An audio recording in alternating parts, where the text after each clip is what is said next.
नमस्कार. आजच्या आपल्या चर्चेत आपण एका अशा विषयावर बोलणार आहोत जो खूप महत्त्वाचा आहे आणि तितकाच इंटरेस्टिंग सुद्धा. तो म्हणजे सोलार सेलचं तत्त्व आणि त्याचं कार्य. कधी विचार केलाय की हा जो सूर्य आपल्या डोक्यावर तळपत असतो त्याच्या साध्या प्रकाशातून वीज नेमकी कशी तयार होत असेल? इंटरेस्टिंग आहे ना? चला, आज आपण याच प्रश्नाच्या मुळाशी जाऊया आणि अगदी सोप्या भाषेत हे समजून घेऊया. चला तर मग सुरुवात करूया.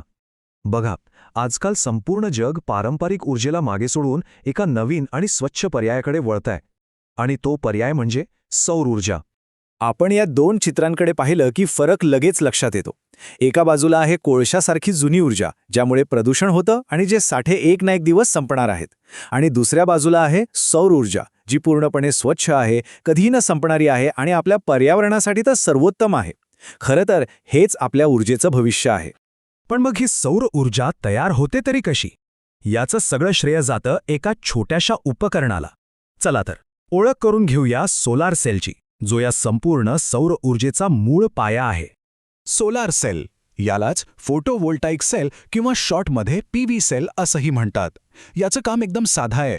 सूर्यप्रकाशाला पकडायचं आणि त्याचं डायरेक्ट डीसी करंटमध्ये रूपांतर करायचं. अरे, आपण सगळ्यांनी तो छोटा सोलार कॅल्क्युलेटर वापरलाय ना? अगदी तेच तंत्रज्ञान आहे. आता इमॅजिन करा, असे शेकडो छोटे छोटे सेल एकत्र जोडले की तयार होतो एक मोठा सोलार पॅनल.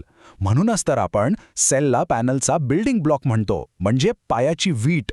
आता जरा या सेलच्या आत डोकावून बघूया की आतमध्ये नक्की अशी काय जादू होते ज्यामुळे वीज तयार होते.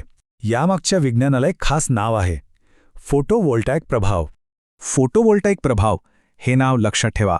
ही एक अशी प्रक्रिया आहे ज्यामध्ये सोलार सेल सूर्यप्रकाशाचं थेट विजेमध्ये रूपांतर करतो. नावामध्ये सगळं आहे.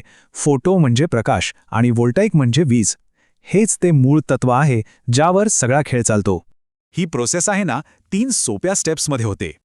पहिली स्टेप प्रकाशाचे शोषण, म्हणजे सेल सूर्यकिरण शोषून घेतो.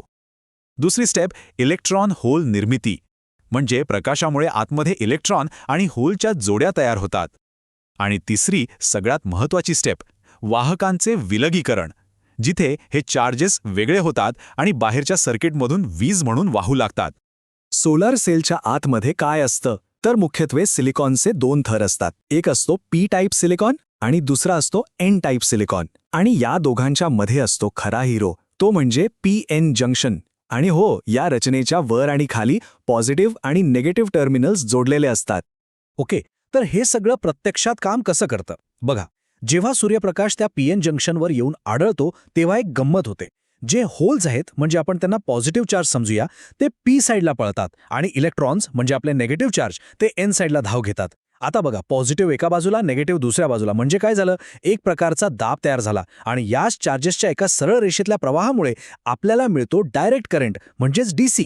आता एक गोष्ट लक्षात घ्या, एकटा सेल खूपच कमी वीज बनवतो. म्हणूनच असे अनेक सेल एकत्र जोडून एक पॅनल बनवला जातो.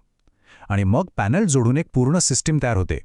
आणि एक इलेक्ट्रिशियन म्हणून ही पूर्ण सिस्टीम समजून घेणं आपल्यासाठी खूप महत्त्वाचं आहे. तर सिस्टीम काम कशी करते?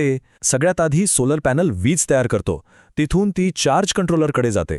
याचं काम म्हणजे बॅटरीला ओव्हरचार्ज होण्यापासून वाचवणं. मग बॅटरीमध्ये ही वीज साठवली जाते, जी रात्रीच्या वेळी कामी येते. यानंतर येतो इन्व्हर्टर, जो पॅनलने तयार केलेल्या डीसी विजेला आपल्या घरातल्या उपकरणांसाठी लागणाऱ्या एसी विजेमध्ये बदलतो. आणि मग ही वीज आपल्या लोडपर्यंत, म्हणजे फॅन, लाईट, टीव्हीपर्यंत पोहोचते. आता थोडं प्रॅक्टिकल गोष्टींबद्दल बोलूया.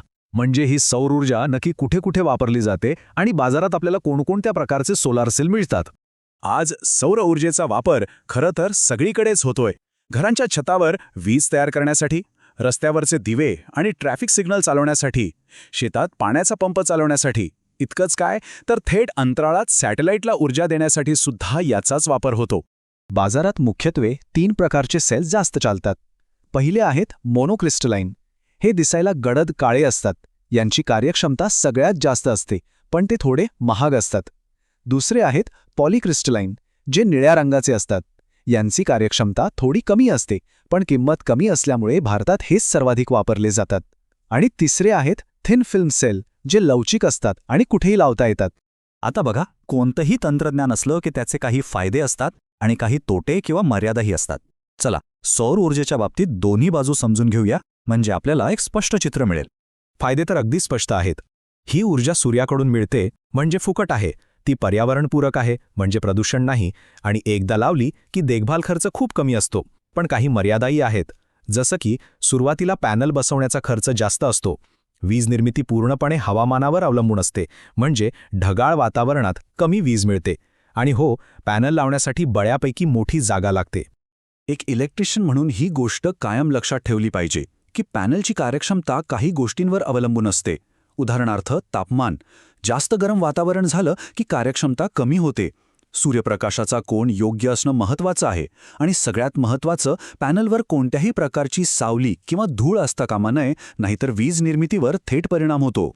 तर मग आजच्या या सगळ्या चर्चेतून आपण काय शिकलो?